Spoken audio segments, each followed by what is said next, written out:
What's going on, guys? Smoky Metal here, and I'm back with another Zane build. I call this one the RAININ Zane. Now for this build, we're taking a few points from some popular Amara builds, primarily ones like Moxie's Bullet Witch, which is going to allow us to stack elemental damage on action skill end.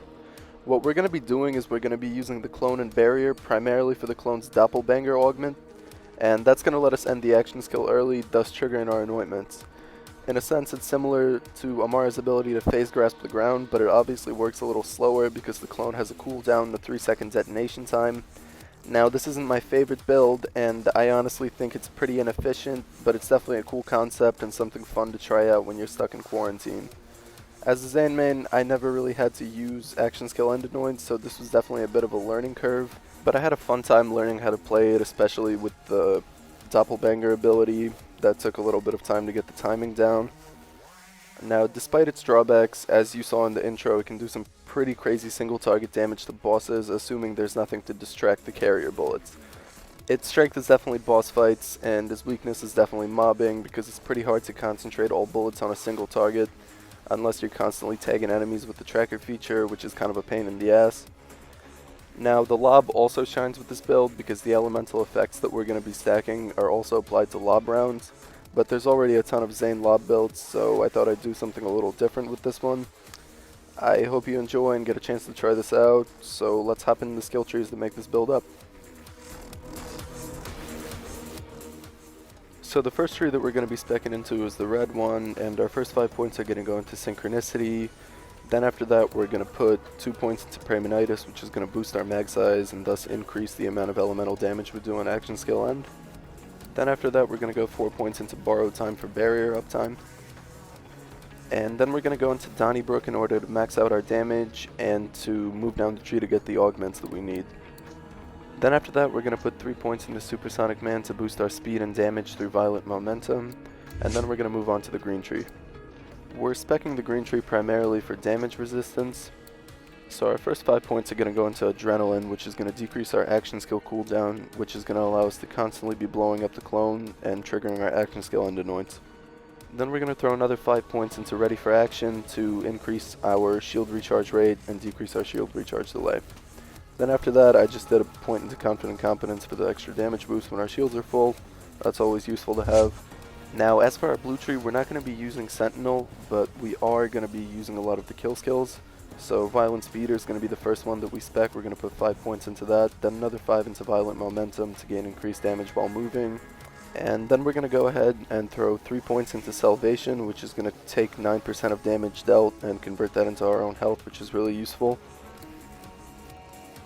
Then we're going to go ahead and put 1 point into Drone Delivery and 1 point into Death Follows Close. Oops, sorry. And then we're going to put 4 points into Violent Violence and take one from our class mod so it's maxed out. And then we're going to go over to Playing Dirty and we're going to put another 4 points into it and take one from our class mod so it's also maxed out.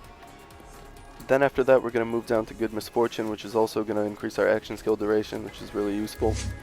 Now, as far as our action skills go, we're going to be using the clone for our first one. And the clone isn't really going to be up a lot, it's primarily going to be there so we can use Doppelbanger on it, which is going to allow us to blow it up and trigger action skill end. And then we're going to be using Which One's Real, which is just going to give us a break from bullets when we spawn the clone. That's pretty useful considering the barrier doesn't always stay up with this build.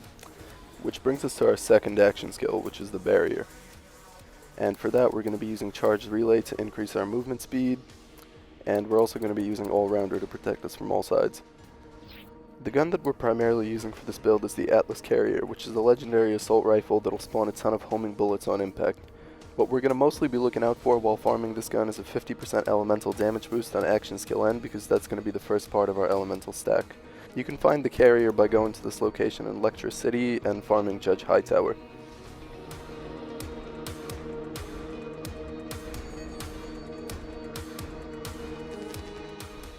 So as you can see, each of our carriers has a different element on action skill end, and the first one would be Radiation, the second one would be Corrosive, the last one would be Shock, and this is entirely situational. You just gotta kind of play around with it and see what works best for the enemies that you're facing. I personally prefer the Radiation one for mobbing, the Corrosive one for bossing, because most of the bosses in this game are armored. Now, as for our class mod, we're going to use See and Dead, which is going to allow us to keep our kill and action skills up pretty constantly, and we're going to be hitting a lot, so those are going to be up a lot of the time. We're going to use a Cut Purse Victory Rush as our artifact. Now, the Cut Purse prefix is really important because the carrier just eats through bullets like it's nothing, and that artifact is going to let us regenerate ammo while we're in combat.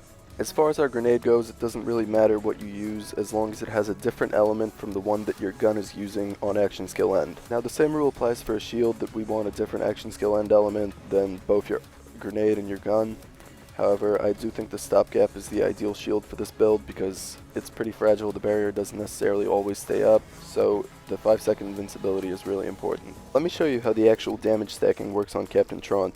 When I slow it down, you can clearly see the markers for shock, incendiary, and radiation damage on him, because each of our action skill end anoints is going and we're stacking so many elements on him that he melts in seconds. It's also worth noting that you want as many unique elemental anoints as possible, because 2 shock ones, for example, they're not going to double your shock damage, they're just going to cancel each other out. So when you look at my loadout, you can see that all 3 carriers have a different elemental anoint that's different from the shield and the grenade. So thanks for watching, feel free to comment below if you have any questions, and enjoy this clip of my full Valkyrie fight using this build. I sped up the invincibility phases a bit. You can see that this build does pretty considerable damage to them, especially when they're isolated and the carrier focuses exclusively on them.